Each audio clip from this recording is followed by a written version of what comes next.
Welcome to Minding the Gap podcast and blog series. My name is Summer Scott. I'm a therapist here with Behavioral Sciences of Alabama, and I'm with Christine Burgraff and Heidi Miller. You want to say hi, guys?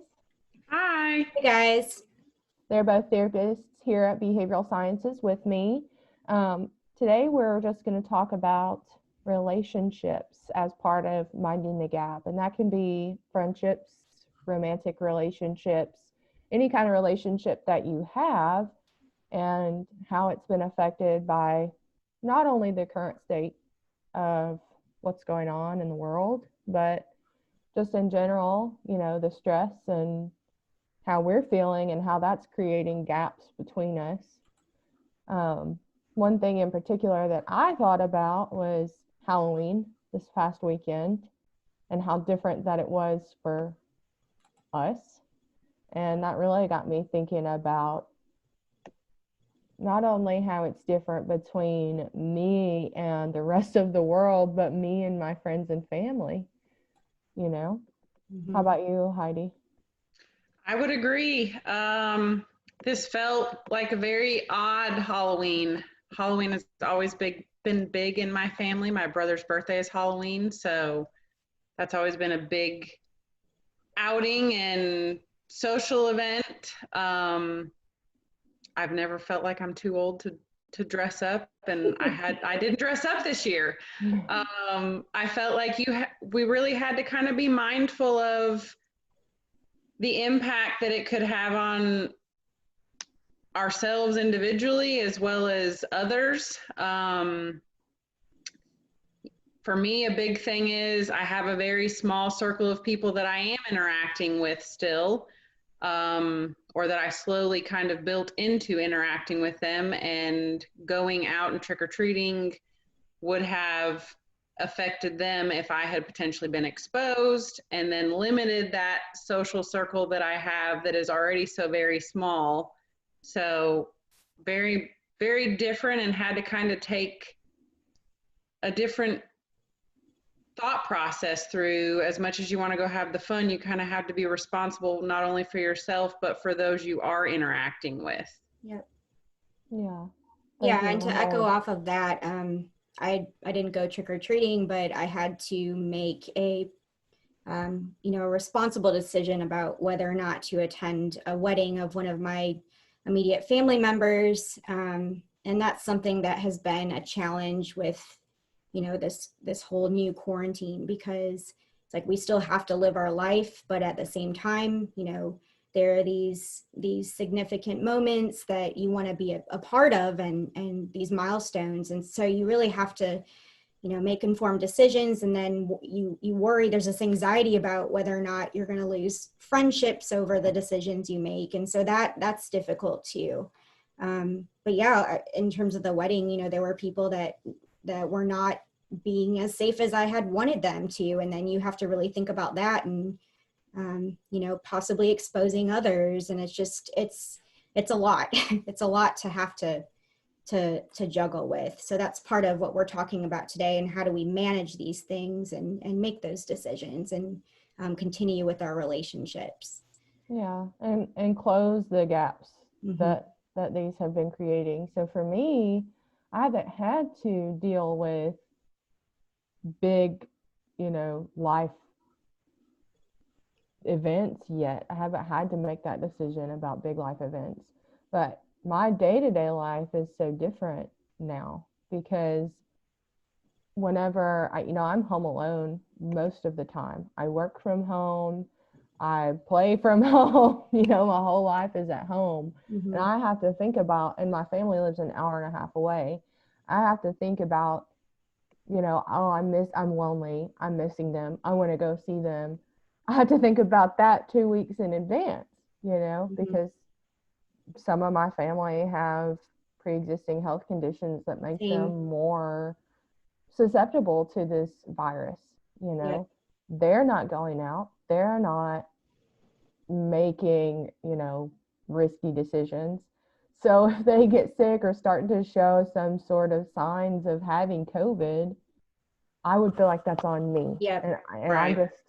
I'm not ready to to do that. Yeah, So, it's like we try to avoid feeling that potential guilt if, God forbid, something were to happen to one of our loved ones, because, right. you know, we're feeling lonely. And, you know, in today's society, there's just this need for this instant gratification. You know, like, I'm feeling lonely, I want to go see my family and friends. And so that can be a barrier as well.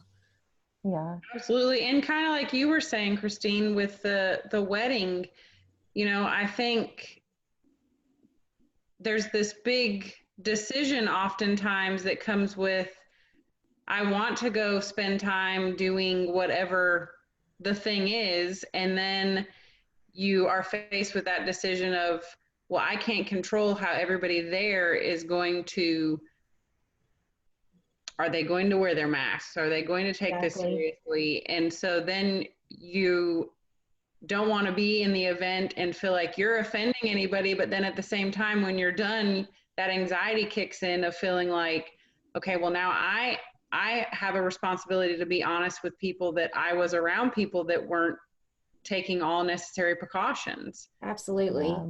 Yeah, you Makes it feel very hard obligated. to It's your navigate. duty. Yeah. Yeah.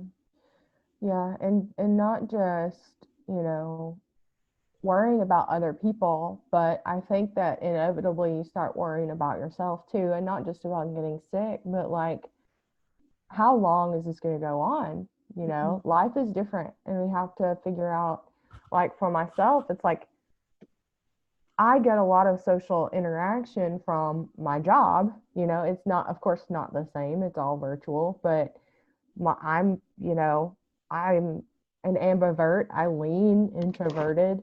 So a lot of my social media is kind of filled up by what I do at work, sitting here talking to somebody on the video or on the phone call or whatever. So when I get done with work, in the past, it has been, you know, when I'm at the office, my social media is full. Like, I'm good. I can go out a couple times a month and be totally satisfied socially.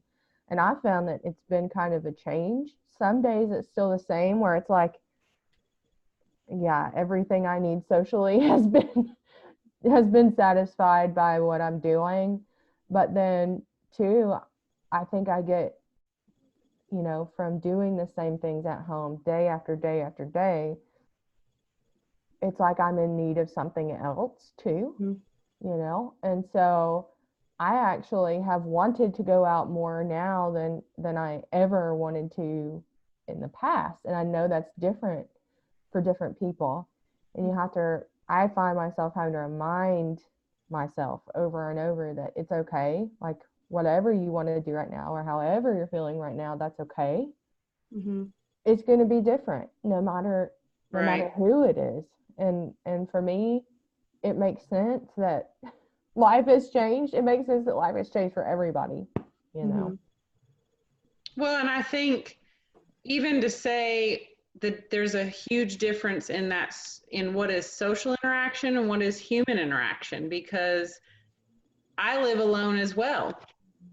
But to me, prior to COVID, I depended a lot of my human interaction day to day to come from going to work.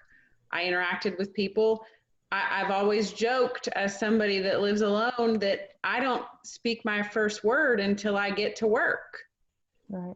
That could be 2 hours some mornings. If I'm up early and having coffee and doing my thing, sometimes I don't say anything for 2 hours after I've been awake. So to me, the big thing there is even the difference in social interaction, human interaction, because just like you're working from home and getting that social interaction for work,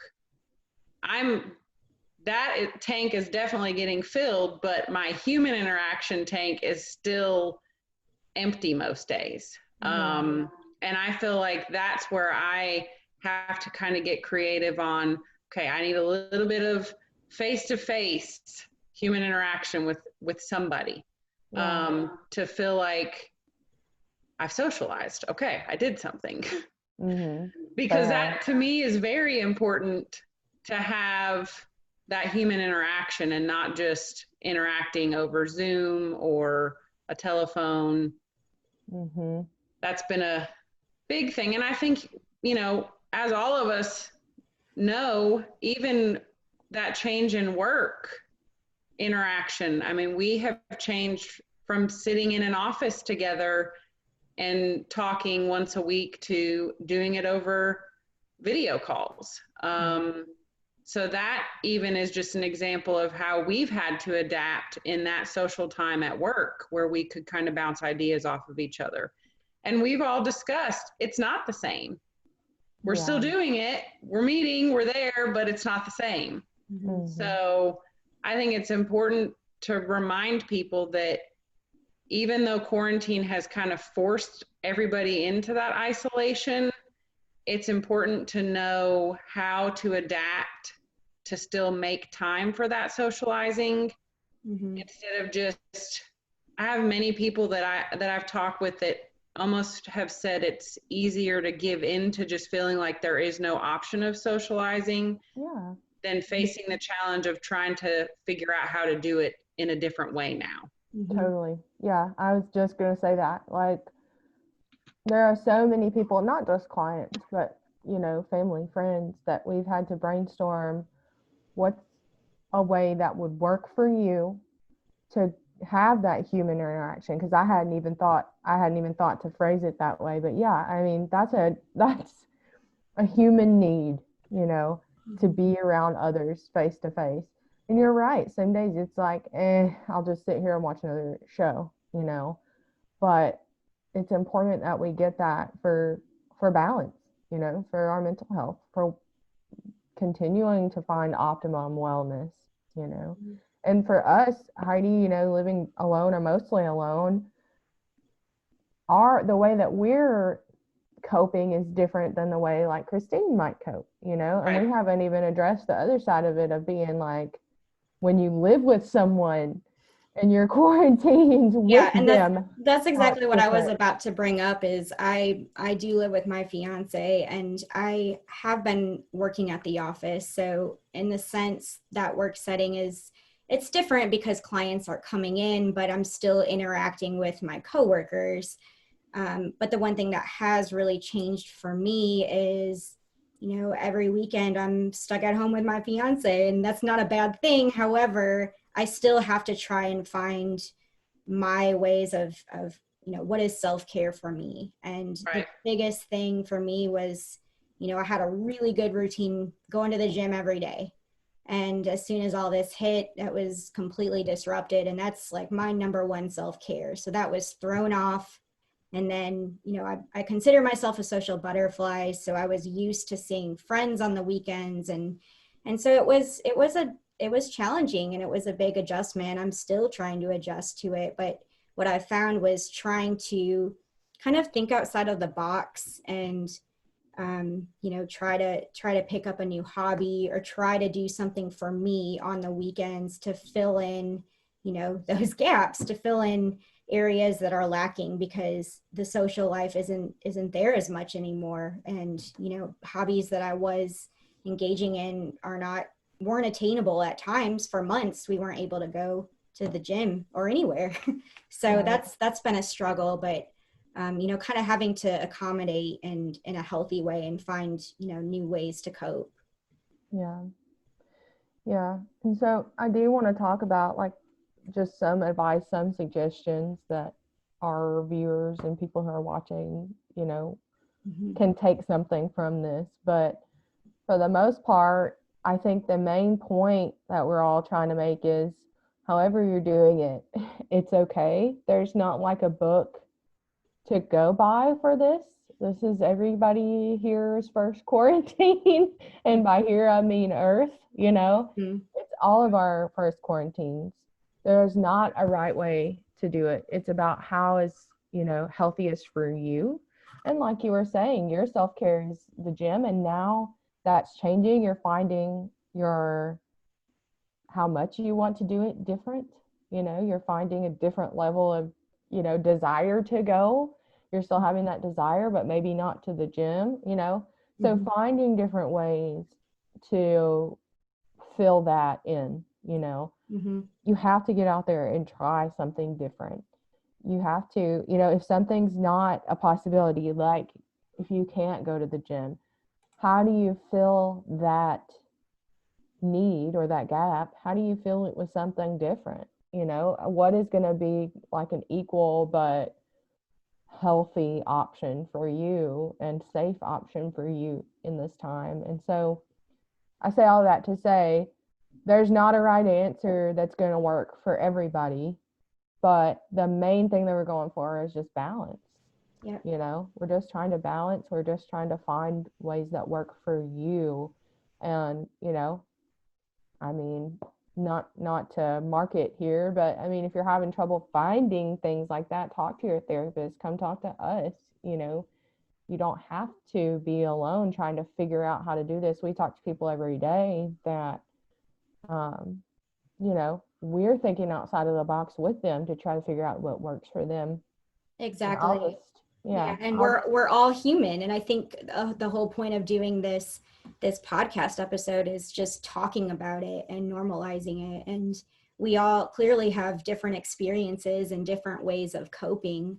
And I think, you know, something else I wanted to put in here is something that I've found is really self-talk. And I know Paul and Dr. Barnhart talked about this in previous episodes about brain training and really just being aware and identifying when we have unhelpful thoughts and moving them to more helpful thoughts, because there were so many times when I would just get in a funk and I would just not feel motivated and be like, well, can't go to the gym, you know, can't do this. I guess I'm just going to sit around and no, like you have to stop yourself and say, I'm going to get off my butt and I'm going to go find something to accommodate that. And that took some time, but really just trying to be aware of that. And because it is, I mean, you can dig yourself a pretty deep hole. Yeah. It becomes a pattern. The way that you think can become your actions, you know? And I think that we all need to remind ourselves of that from time to time. Right. I was going to say, if that's something everybody can say through 2020 they have had to deal with. And sometimes it's easier to stay in that negative frame of mind than it is to say, okay, I'm going to shut down the negative thoughts and turn on some helpful thoughts. And you know, I think a big thing to point out there is there's going to be days that are still like, I really don't feel like doing anything. Okay. And that's okay. That's okay. And I was about to say, and okay, so maybe today's a rest day. Because I think that goes back to what you were saying, Summer. We have got to learn to navigate this. This can't be, well, normally I would have this many days of exercise or self-care and only one rest day. Well, we are in a different situation and we are all trying to learn how to navigate it. It's not going to be the same. Right. Increments are huge right now to be able to say, if I can just, maybe I can't do 30 minutes of self-care, but maybe I can do 5 to 10 minutes. Yeah. Or break it up, you know. Right.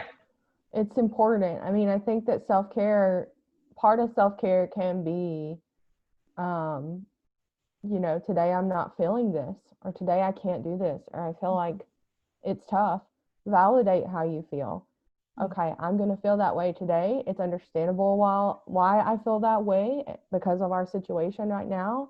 It makes sense. This isn't outlandish that I'm tired or lonely or whatever, but I need to take this time, you know, while I'm resting, while I'm validating how I'm feeling, to figure out a solution too, you know, rather than continuing the thoughts.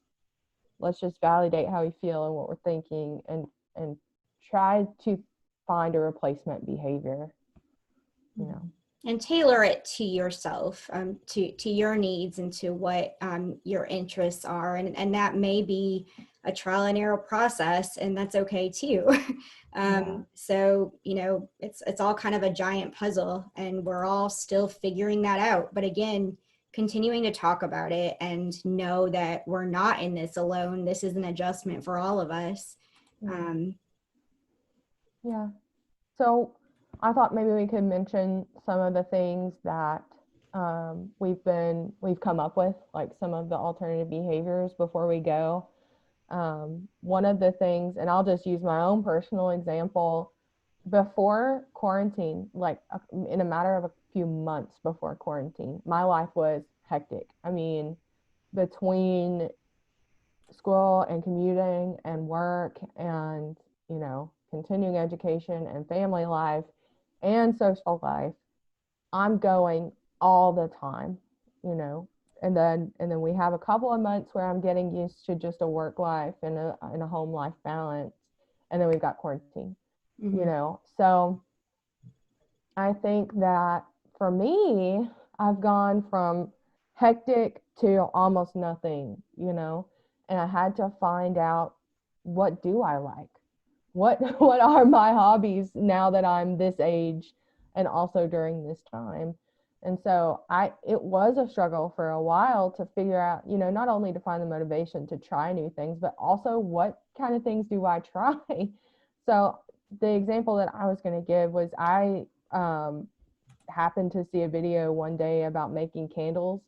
And if you know me, I love candles, but I was like, why haven't I ever tried that? So I just gave it a shot. I happened to come across some materials at a store I was at one day, and I was like, I'm just going to do it. I have all this time. Yes, it is something else that's going to take my energy, but I want to give it a shot. I need something else to fill some of this time and to feel productive and to enjoy what I'm doing. I gave it a shot and I love it. It could have been that I gave it a shot and I didn't love it, and that would have been okay too. I just had to try something different. But I was lucky I found something on the first shot. Something else that I've talked about, like with my parents of kids that I see, has been to go to the park, have your kids stand 6 feet apart. You can even mark the grass in some way, make it 8 feet apart, and then have them wear gloves and throw a ball around. It's not about throwing the ball around. It's about being in the presence of your friends and other people, wearing your mask, wearing your gloves, throwing the ball around for 30 minutes, standing that far apart. That's an option. Same thing with going to the park and like drawing on the sidewalk with chalk. Just make sure your kids are sitting, so far apart, they can still talk to each other. And that's still an option, a pretty safe option, that you can Summer, walk. I'm glad that you brought that up, because I think it's so easy to focus on how this is really affecting us in a negative way. And so, again, going with, challenging your negative or unhealthy thoughts is just how do we take advantage of this in a good way? How can we make this a good thing? And one thing for me is, being a recent homeowner, I've really been trying to take pride in my house. So every weekend I'm just, I'm doing things to, spice up the yard, or just some cleaning, household cleaning that I may not have gotten to if I were, my social life were, as in fruitful prime state, or whatever you want to call it. So there are some advantages to this. And I hear couples talking about how they're picking up, their time in the kitchen and cooking meals. So I don't know, do you guys have any other examples of those that you feel like, there have been some positives to all this? I would say the cooking, I've gotten a lot more creative in the kitchen, as far as I have more time to, well, let me see what I can do, and that kind of back with what you said about the house. I said something not too long ago to my parents. I have spent more time in this house in 2020 than I have the 5 years prior. And I've done, a little extra decorating that maybe for 5 years prior to 2020 didn't bother me so much that there wasn't something hanging on that wall. So I think there are some of those individual, day-to-day things that we don't realize what quarantine has given us the opportunity to be able to do. I know one thing I'd like to mention was kind of back to the exercise, but in my neighborhood prior to the quarantine, there were 3 regular walkers, and I was one of the 3. I noticed almost a month in, during the day while I was working inside, you would see people walking up and down the sidewalks. That's something that's huge for me is getting out there at the end of the day or in a break during lunch and having that self-care time. But it's also gives you kind of that warm and fuzzy human interaction to pass somebody and say hi and smile without a mask on. Yeah. I think that's a huge thing that most people could probably say, yeah, I maybe never noticed anybody walked in my neighborhood, and now I see people all the time. Yeah.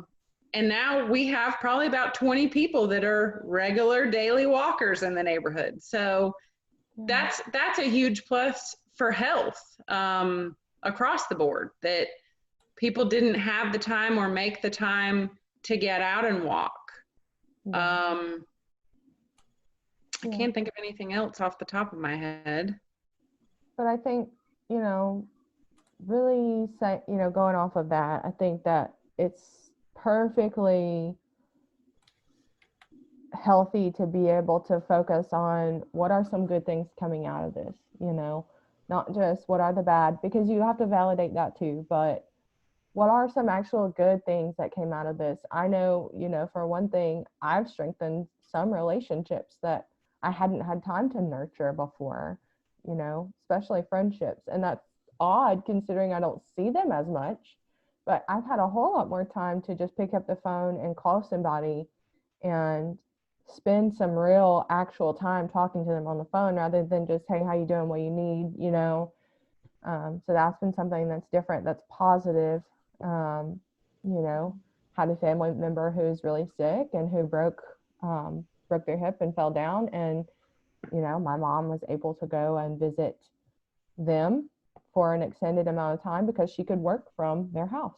So I think that there are some positives about this, and they might be harder to find, but we do have to talk about those too and see how maybe we can, again, I'm saying, come up with a balance, not only in during quarantine in this kind of like gap, but also when things eventually, when they do get back to normal, because they will, what are some things we can learn from this and take with us? Because absolutely, I know that I've learned things even though it was hard, I think a big thing that I just thought about while you were mentioning that is technology. Oh, man.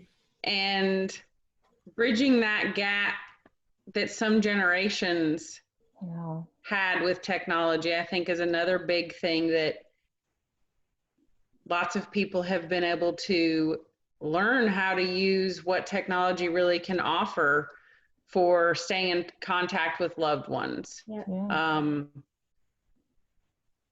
Yeah, I think it was kind of Zoom bingo was a big thing initially. And I think that's another, like, who would have ever thought to play bingo on Zoom?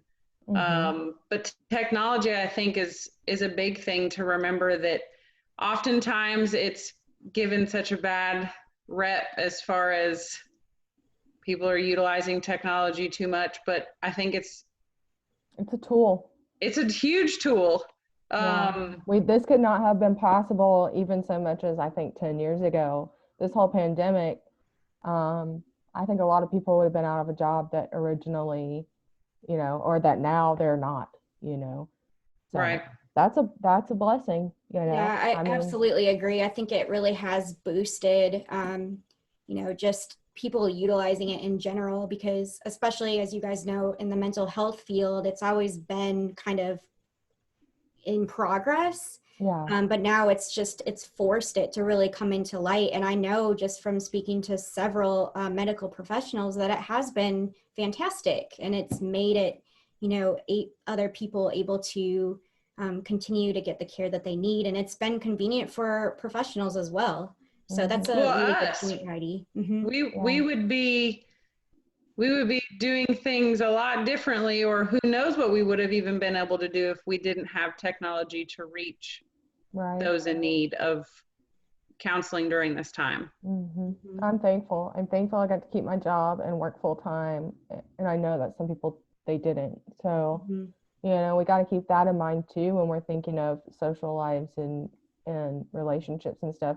Some people are really struggling right now, and how they relate to other people it's going to be different for them, and maybe giving them the space to just feel how they feel and help them out, you know, when they're ready. Because losing your job, losing your life, even just if you didn't lose your job, our whole lives have been turned upside down, and we have to figure this out, you know, in a way that works for everybody. Maybe just being a little kinder to everybody.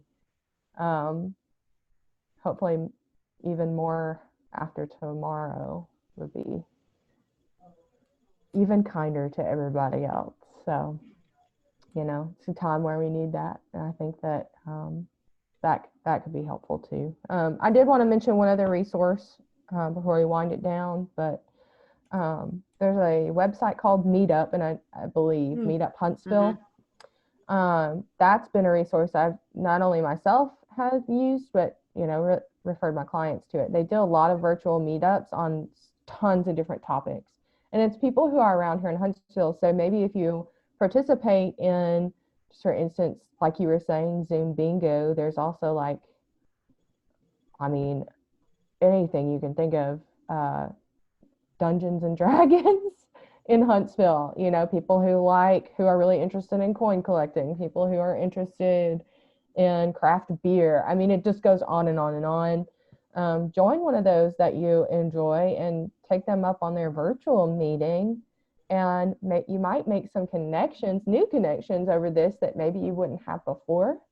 You know, make connections through those virtual meetups, and then transfer that when life goes back to normal. Could be a really positive thing. And that's Meetup Huntsville, or wherever you're at. Yeah, absolutely. So I think, you know, the underlying theme here, you know, with just navigating this new social life is that we really need to aim for health and balance, and just remember that this is not going to last forever.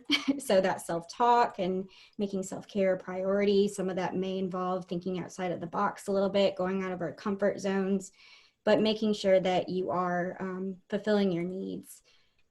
So just in closing, we're going to ask our listeners and viewers to please subscribe to our Minding the Gap YouTube channel, and continue to tune in, because there will be more podcasts to come. So thanks for listening. Take care, guys. Bye. Bye.